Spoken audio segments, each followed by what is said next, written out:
Hello दोस्तों, Marvel universe में आप लोगों का स्वागत है एंड थैंक यू हीरो ह्यूगा, यही नाम है। सॉरी अगर मैंने मिस प्रोनाउंस किया तो thank you for correcting me. It's Marvel universe not university. अभी भी मैं मार्वल फैन हूँ ना। ओके चलिए, आप लोगों का आयरन वर्सेस कैप्टन अमेरिका वाला वीडियो में आप लोगों का कमेंट देख के मुझे लगा कि शायद मैं ये सीरीज़ कंटिन्यू कर सकती हूँ। तो यार हियर आई एम दूसरे वीडियो के साथ, दो नए कैरेक्टर के साथ। या आई नो आप लोग जानते हो दो कैरेक्टर कौन है, फिर भी थोड़ा इंट्रो तो बनता है। एक कैरेक्टर जिसको गॉड कहा जाता है और दूसरा कैरेक्टर जिसे मॉन्स्टर कहा जाता है। आज दो कैरेक्टर को मैं भिड़ाने वाली हूँ। नहीं, पावर की कोई टक्कर नहीं यहाँ पे होने वाली, यहाँ पे कैरेक्टर एक्सप्लेनेशन होगी। And let's start.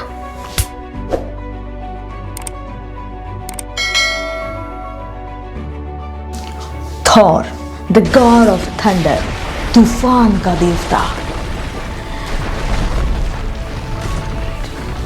ये सच है, उसमें असीम शक्ति है and he comes with unlimited durability। इसीलिए शायद वो कोई भी जंग कभी नहीं हारा और इसीलिए शायद वो ये सोचता है कि 9 रियासतों में he is the strongest।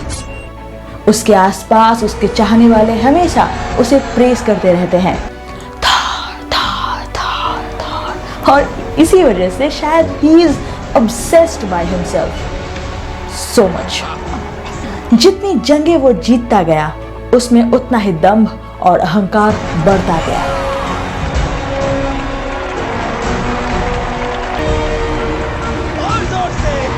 Ash gourd को रक्षा करने का मतलब बाकी 8 रियासतों पे कब्जा करना, यही सोच थी उसकी। इसकी वजह से चाहे जितनी जाने जाए उसे इससे कोई फर्क नहीं पड़ता था। अगर आप कदम उठाने से घबराएंगे तो हिफाजत करने के लिए साम्राज्य बचेगा ही नहीं। कीमत चाहे जो भी हो, दुनिया को मालूम होना चाहिए कि एसगार्ड का नया राजा गायब नहीं है, क्योंकि उसे बस एसगार्ड का राजा बनना था।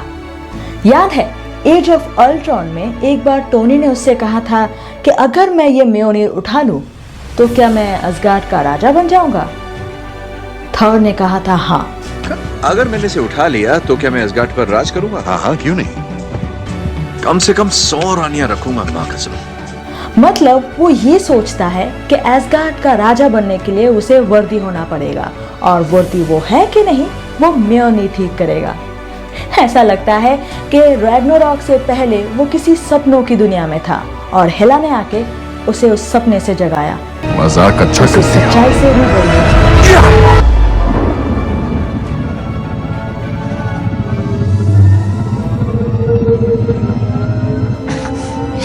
ये नामुमकिन है।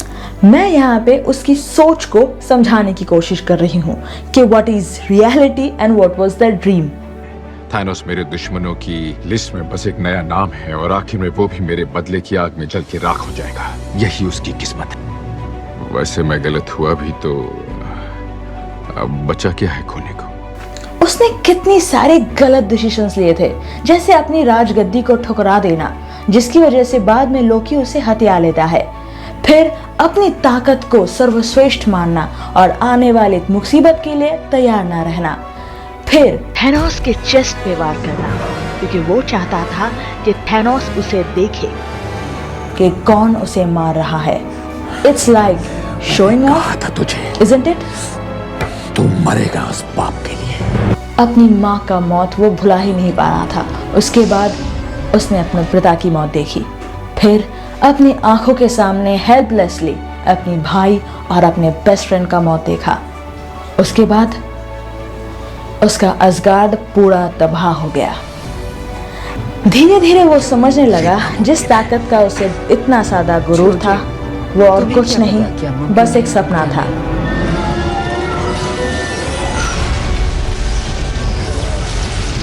हाँ, मुझे पता है आप लोग कहोगे कि हाँ Thor is the strongest Avenger.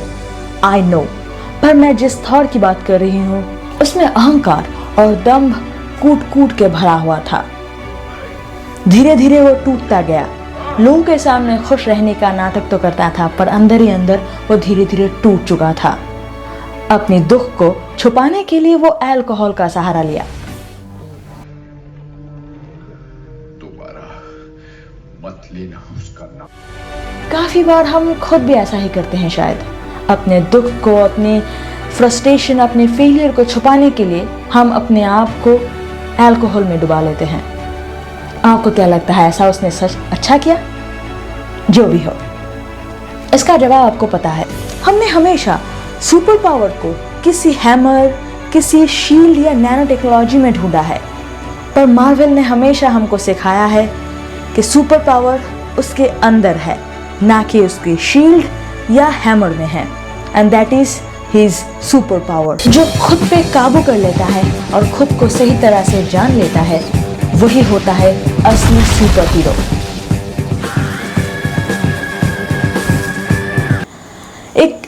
याद है रॉकेट और थॉर ने जब फ्यूचर से 2013 में एसगार्ड पहुंचा स्टोन को चुराने के लिए, तब उसने अपना मेयोनीर भी चुरा लिया था। हाँ, पर उसे डाउट था खुद पे। उसे लग रहा था शायद वो और वर्दी नहीं रहा, उसका हैमर शायद उसके हाथ में वापस नहीं आएगा। पर यू नो व्हाट हैपेंड, म्योनीर उसके हाथ में वापस आया, क्योंकि थॉर अपने आप पे भरोसा खो चुका था, उसके पावर पे उसका विश्वास खो चुका था। पर म्योनीर ने उसके विश्वास को कायम रखा, क्योंकि थॉर अपने अंदर की ताकत को नहीं पहचान पा रहा था, और जो म्योनीर ने उसे मदद की थी। पर तुम नाकामयाब जरूर हो। तो अब तुम्हें पता चला कि तुम कौन हो, सबकी तरह एक आम आदमी। पर क्या मुझे आम आदमी जैसा बनना चाहिए? एक योद्धा वो होता है जो अपनी उम्मीदों पर खरा उतरता है। एक्चुअली थॉर ने कभी म्योनीर और स्टॉर्मबेकर को समझा ही नहीं। उसे हमेशा लगा असली पावर का सप्लाई शायद म्योनीर और स्टॉर्मबेकर है, पर नहीं, असली पावर तो उसके अंदर था। स्टॉर्मबेकर और म्योनीर उसे सिर्फ कंट्रोल करता था। उसे इसी बात का एहसास होना जरूरी था। म्योनीर ने उसे यही एहसास दिलाया, क्योंकि वो अभी भी वर्दी है, वो अभी भी दुनिया को बचा सकता है, बस खुद को ढूंढने की देरी है। और थॉर की सुपर पावर यही है, अपने आप को पहचानना, अपनी असली ताकत को पहचानना और अपनी जिम्मेदारियों को समझना। इसीलिए शायद एंड गेम में हमने देखा उसने एसगार्ड को वैल्करी के हवाले कर दिया और वो खुद निकल पड़ा 9 रियासतों की रक्षा करने। आपको क्या लगता है, हम अपनी जिम्मेदारियों को सही तरह समझते हैं?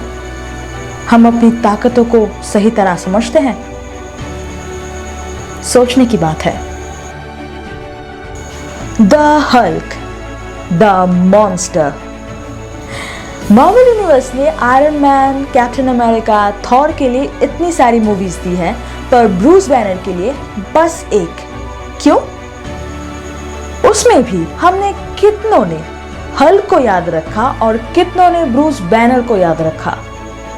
सोचने वाली बात है, क्योंकि वो एक शाय किस्म का इंसान है, कम बात करता है, आयरन मैन की तरह उतना अच्छा पर्सनैलिटी नहीं है, इसलिए, है ना? ओह, हेलो स्टीव। उन्होंने बताया था कि तुम आने वाले हो। सुना है कि आप टेसरेक्ट क्यूब ढूंढ सकते हो। मेरे बारे में सिर्फ इतना ही सुना।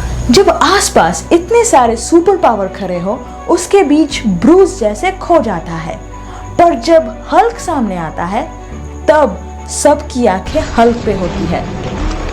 अजीब है ना, जैसे दो अलग इंसान एक शरीर में कैद है, कभी अलग नहीं हो सकते।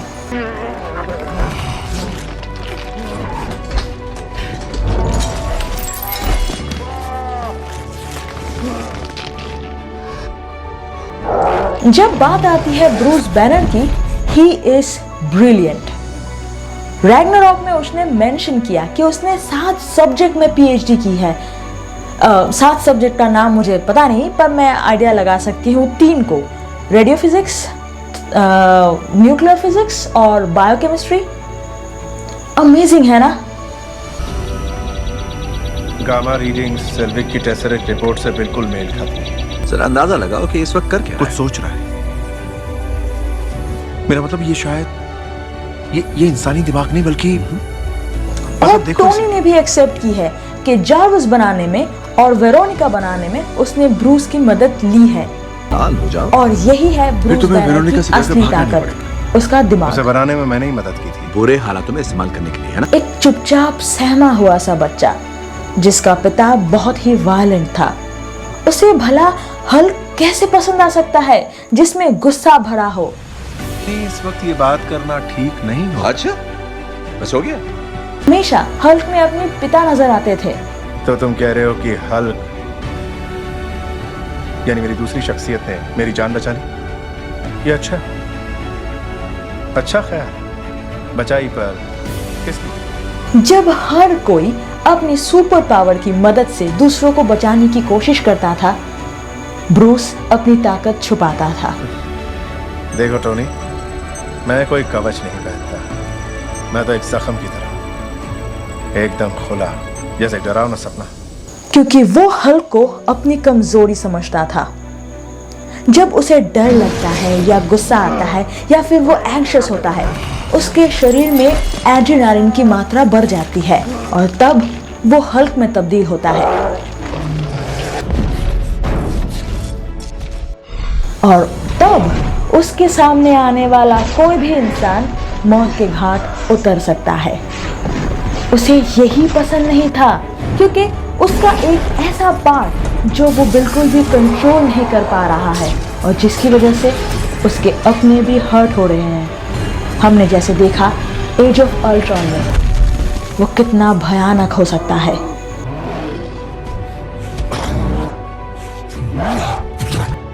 पर एंड गेम में हमने ब्रूस बैनर को कुछ अलग ही रूप में देखा। वहां उसने अपनी कमजोरी पे विजय हासिल की है, मतलब उसने अपनी कमजोरी को अपना ताकत बना लिया है। जैसे वो कोई बीमारी हो, दर्द हो, छूता ही नहीं। फिर मुझे लगा कि हल्क मेरा दर्द नहीं, दवा है। 18 में लैब में काम की, बैनर का दिमाग और हल्क की बॉडी को एक, और अब देखो मेरी तरफ। जैसे उसने अपने ब्रूस बैनर का दिमाग और हल्क की ताकत को एक ही शरीर में लाने में सफल हुआ है और वो बन गया है perfect Avenger. Isn't it great?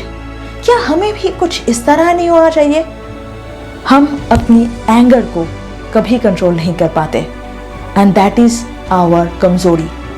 हम अगर अपनी कमजोरी को जीत ले तो शायद भी हम परफेक्ट बन जाए। अपनी एंग्री की वजह से हम अपनों को तकलीफ देते हैं, हम अपने अपनों को चोट पहुंचाते हैं। अगर जिस दिन हम अपनी कमजोरियों पे विजय हासिल कर लेंगे उस दिन हम भी बन जाएंगे द परफेक्ट वन।